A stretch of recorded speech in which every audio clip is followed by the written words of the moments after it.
মসুরের ডাল দিয়ে পাট শাক ভাজির অসাধারণ একটা রেসিপি। কখনো কি এভাবে খেয়েছেন? নিশ্চয় কখনো খাননি। হ্যালো এভরিওয়ান, আসসালামু আলাইকুম।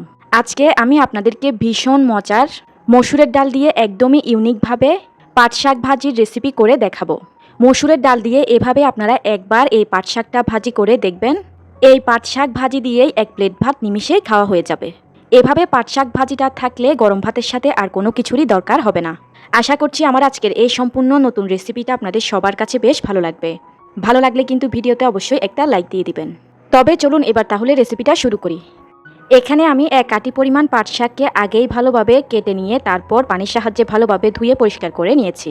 এই শাকগুলোকে আমি একটু বড় বড় টুকরো করেই কেটে নিয়েছি। একটা শাককে আমি 3 থেকে 4 ইঞ্চি লম্বা করেই কেটে নিয়েছি। এখানে আমি এক মুঠ পরিমাণ মসুরের ডালকে পানি দিয়ে 15 মিনিট ভিজিয়ে রেখেছিলাম। 15 মিনিট পরে আমি ডালগুলোকে ভালোভাবে পানির সাহায্যে ধুয়ে নিয়ে তারপর এরকম একটা বাটির মধ্যে নিয়ে নিয়েছি।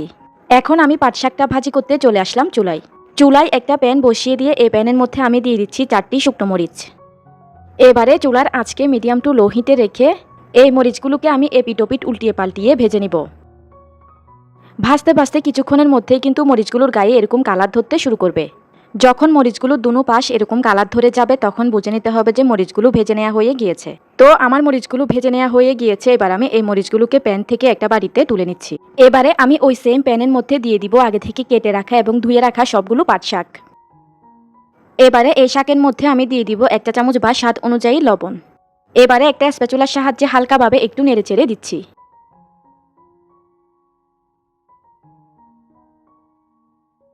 নেড়ে চেড়ে দেওয়ার পর এবার আমি এই শাকটাকে একটা ঢাকনা দিয়ে ঢেকে 5 মিনিটের জন্য শাকটাকে এভাবেই রেখে দিব। আর চুলার আঁচটাকে রাখবো এ পর্যায়ে মিডিয়াম হিটে। এ পর্যায়ে ঢেকে দিলে শাকটা কিন্তু খুব দ্রুত সিদ্ধ হয়ে যাবে। তো শাকটা সিদ্ধ হতে থাক, এর ফাঁকে আমি আগে থেকে যে মরিচগুলো ভেজে রেখেছিলাম সেই মরিচের মধ্যে সামান্য একটু লবণ দিয়ে মরিচগুলোকে হাতের সাহায্যে এভাবে চটকে গুঁড়ো করে নিচ্ছি। তো এখন কিন্তু আমি মরিচটাকে হাতের সাহায্যে এভাবে চটকে গুঁড়ো করে নিয়েছি। এখন আমি ফিরে এলাম 5 থেকে 6 মিনিট পর। এ পর্যায়ে কিন্তু দেখতেই পাচ্ছেন শাকটা কিন্তু 70% মতো সিদ্ধ হয়ে গিয়েছে। এবারে আমি শাকটাকে ভালোভাবে নেড়েচেড়ে দিয়ে আবারও ঢাকনা দিয়ে ঢেকে শাকটাকে আমি আরও 5 মিনিট জাল করে নিব, যেন এই শাকটা পুরোপুরি সিদ্ধ হয়ে যায়। তো এখন আমি ফিরে এলাম আরও 5 থেকে 6 মিনিট পর। এ পর্যায়ে কিন্তু আমার শাকটা পুরোপুরি ভালোভাবে সিদ্ধ হয়ে গিয়েছে। এবারে আমি একটা কাঁটা চামচের সাহায্যে এই শাকগুলোকে এভাবে একটু নেড়েচেড়ে ঝরঝরে করে নিচ্ছি। এই অবস্থায় শাকগুলোকে ঝরঝরে করে নিলে শাকগুলোকে ভেজে নেওয়ার পর এই শাকগুলো একদমই ঝরঝরে থাকবে। যেহেতু এগুলো পাট শাক, এগুলোর মধ্যে কিন্তু একটু পিচ্ছিল ভাব রয়েছে। তবে এভাবে এ পর্যায়ে শাকগুলোকে কাঁটা চামচের সাহায্যে ঝরঝরে করে নিলে শাকগুলোকে ভাজি করে নেওয়ার পর কিন্তু শাকগুলোর মধ্যে কোনো প্রকার পিচ্ছিল ভাব থাকবে না। শাকগুলোকে কাঁটা চামচের সাহায্যে ঝরঝরে করে নেওয়ার পর এবারে আমি একটা চামচের সাহায্যে এই শাকগুলোকে প্যান থেকে তুলে একটা বাটিতে নিয়ে নিব। এবারে আমি ওই সেম প্যানের মধ্যে দিয়ে দিচ্ছি 4 টেবিল চামচ পরিমাণ সরিষার তেল।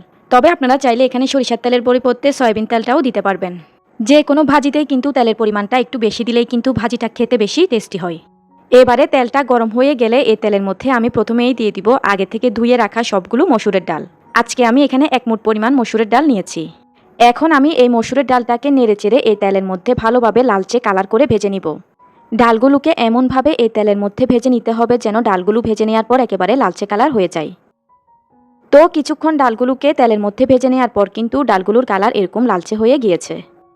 এবারে আমি এই তেলের মধ্যে দিয়ে দিব 4 থেকে 5 কোয়া রসুন কুচি। এবারে দিয়ে দিব 2টা মাঝারি সাইজের পেঁয়াজ কুচি। এই ভাজিটার মধ্যে পেঁয়াজ আর রসুনের পরিমাণটা একটু বেশি দিলেই কিন্তু ভাজিটা খেতে বেশি মজার হয়। এখন দিয়ে দিব 3টা কাঁচামরিচ ফালি। এবারে স্প্যাচুলার সাহায্যে অনবরত নেড়েচেড়ে এই সব কিছুকে একেবারে লালচে কালার করে ভেজে নিব। অর্থাৎ পেঁয়াজ কুচি আর রসুন কুচিকে একেবারে লালচে কালার করে ভেজে নিতে হবে।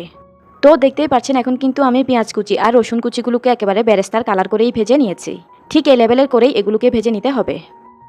এবারে এখানে আমি দিয়ে দিব আগে থেকে সিদ্ধ করে রাখা সবগুলো পাট শাক। আগে থেকে যে শুকনো মরিচটা গুঁড়ো করে রেখেছিলাম সেখান থেকে অর্ধেকটা পরিমাণ মরিচের গুঁড়া আমি এখানে দিয়ে দিচ্ছি। এবার আমি চুলার আঁচটাকে লো হিটে করে দিয়ে এই শাকটাকে সব কিছুর সঙ্গে ভালোভাবে নেড়েচেড়ে মিশিয়ে নিব। ভিউয়ার্স, আমার এই রেসিপিটা যদি আপনাদের কাছে একটুও ভালো লেগে থাকে তাহলে কিন্তু এই ভিডিওতে অবশ্যই একটা এ পর্যায়ে লাইক দিয়ে দিবেন। এই ভিডিওটি অবশ্যই আপনাদের ফ্রেন্ডস অ্যান্ড ফ্যামিলির মাঝে বেশি বেশি শেয়ার করে দিবেন। আপনি যদি আমার চ্যানেলে নতুন হয়ে থাকেন তাহলে অবশ্যই আমার চ্যানেলটি সাবস্ক্রাইব করে পাশের বেল আইকনটি অন করে রাখবেন। এখন কিন্তু আর কোনো কিছুই অ্যাড করতে হবে না, শুধুমাত্র নেড়েচেড়ে শাকটাকে চুলা লো আঁচে ভালোভাবে ভাজি করে নিতে হবে।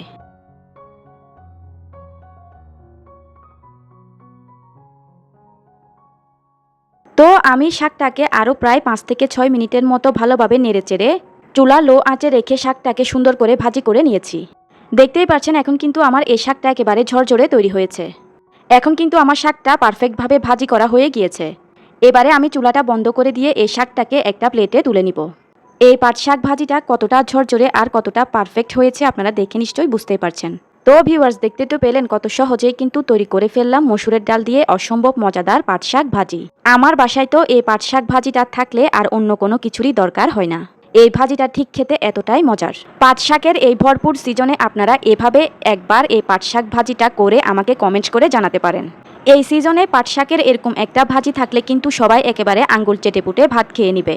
আশা করছি রেসিপিটা আপনাদের সবার কাছে বেশ ভালো লেগেছে আর বেশ ইউনিক লেগেছে। ভালো লেগে থাকলে কিন্তু এই ভিডিওতে অবশ্যই একটা লাইক দিয়ে দিবেন।